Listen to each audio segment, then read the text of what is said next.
Hello! Happy holidays! So, we're up to episode number 9, which is about fighting warlords. Because when you get to captain, you will start meeting some warlords. So, I'm actually have 2 matches up here because I happen to fight the same person twice in the same day. But the first match, I get to go first. I remember during this match thinking that she's not very good at playing second. But anyway, she is level 19 Warlord at 1000 rank. And this is considered fair. I am level 30, which means that I'm just right at the end of Adept and she's at the beginning of Adept, but I'm a captain and that's several ranks down. She's not even just like at 900, she's at 1000. So she is better geared than me. You saw the last time I was fighting a captain, and I was a captain and we were the same rank, but I had better gear than him. In this case, I am out-geared. Almost all warlords have like an infallible pet. They've got like a tournament ring that has more pierce. Or they might have like a big damage pet of some kind. So right now we've just been trading weaknesses because this is what warlords do, and been piling up some infections. I'm probably doing a better job of this. I established a minion. I shielded him. And he actually is helping me quite a bit. One thing that happened is I switched back to Heartsteel, and that's why my pips are really bad. I mean, it gave me more resist, but I can't really do much attacks when I have a lot of white pips. So for me, I have to stack some weaknesses, and going first, I can do this. I have a regular weakness, and I have the Lore Master weakness.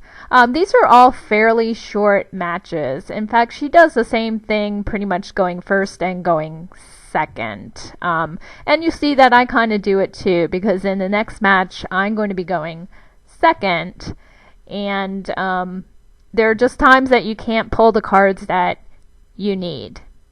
So right now it's just basically trading all these weaknesses, and the other thing you need to watch out for with warlords is that sometimes they dispel a lot, especially life dispel or myth dispel, and now they have storm dispels in case you have an enfeeble pet.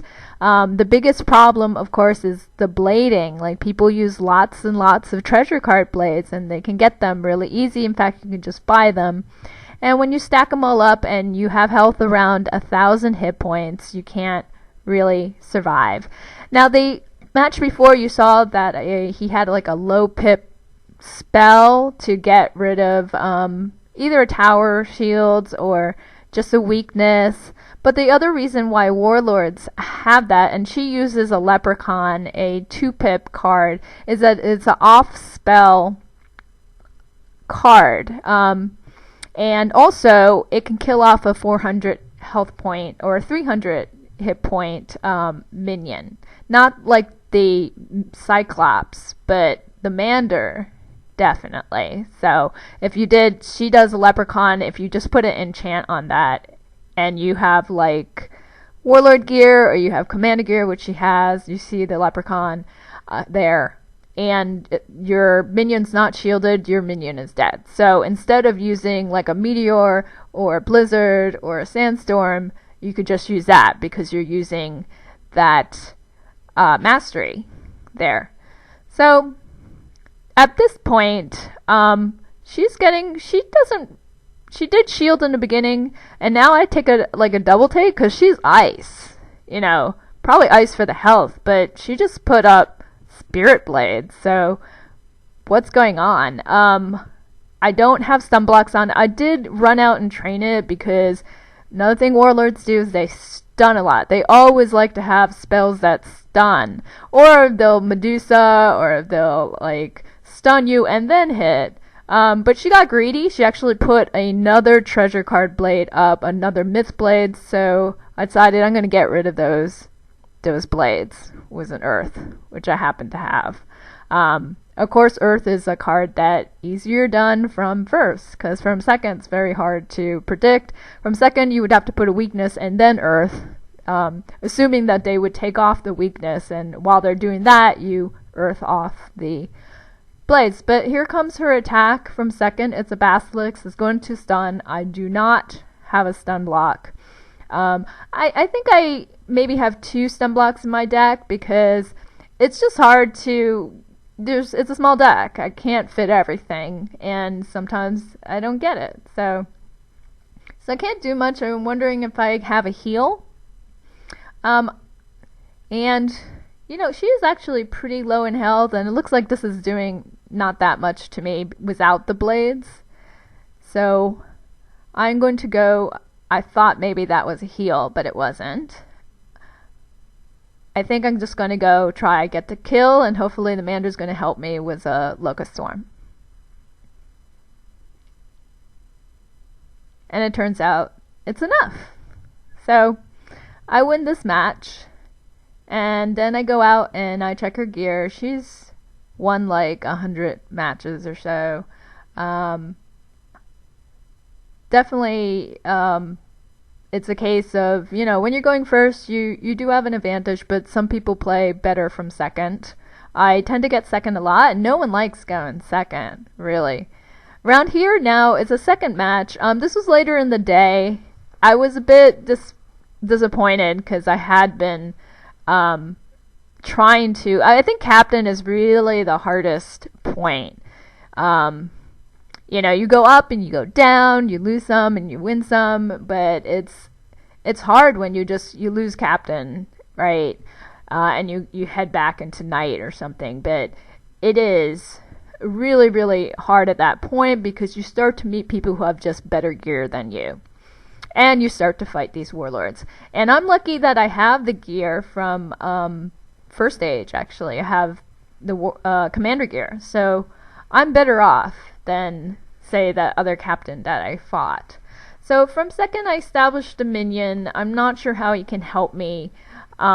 He was there, so I did it hoping that he's not very attacky like the Cyclops, but he can put a lot of weaknesses, and like I said was Myth, like basically all you can do is just try to put on a lot of weaknesses because they have a double attack, they have Basilisk, they have all these things. So I'm a bit worried because I feel like I need a stun block and I cannot find it, and my cards are not behaving. So I have to do what I can do.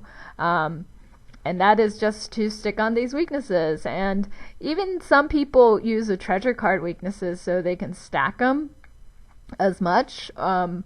Those are also 0 pips, and they're pretty cheap at the bazaar. So yay, finally, there is my stun block. It's probably not going to help me because I don't have a lot of health, really, and I can't get rid of those blades right now without the earthquake, and it's so hard to predict. And her resist is pretty high as well, so I don't know. And also my heals, I'm balanced. I don't have like a big heal, like a satyr, on me. All I have is like a veiling, and I have helping hands, and they take a while. Like, you really need to predict like before. Like, if I'd done it now, maybe it would have helped. Like, I would have lived by just a little bit if I had done helping hands right now. I actually thought she would fizzle, but anyway, here is Orthrus. It's a double hit, and she has 2 blades on it, 2 treasure blades, so it's not even like regular blades. It's like the 40 and the 45. And I survived with 80 health, and here you see the reason why she has those low pip spells. It's because in most cases, you use this big spell and they hang on with like a little bit, and you need like a small pip spell just to finish them off, which is what she does here. Of course, I do have the heal. I had the heal prepared, and if she didn't have that, I would have healed up. And so in this match, I did... this is like, a few matches down. So next time we're going to talk about higher level privates, because that also comes up as captain. And remember, I've got a playlist here on Wizarina. Please follow them on Giant Hunters and sub.